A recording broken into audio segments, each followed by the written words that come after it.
आएगा। समाज का परिवर्तन इस समय बहुत आवश्यक है, क्योंकि वायुमंडल में व्यभिचार और नाना प्रकार की कुप्रवृत्तियां फैल चुकी हैं कलयुग के कारण।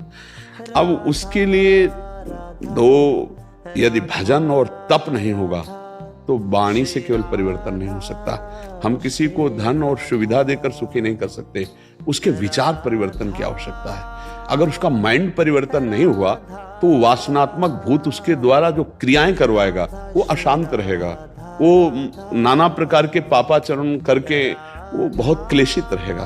अगर हमें समाज को सुधारना है तो बाहरी व्यवस्था में तो आप लगे ही हैं कि किसी भी तरह का आतंक हमारे देश को कष्ट ना दे पावे, ये तो।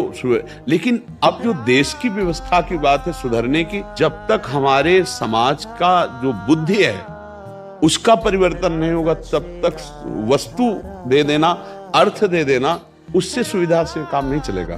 अगर बुद्धि ठीक है तो और बुद्धि के लिए तप और भजन, इन दो के द्वारा बुद्धि का परिवर्तन होता है।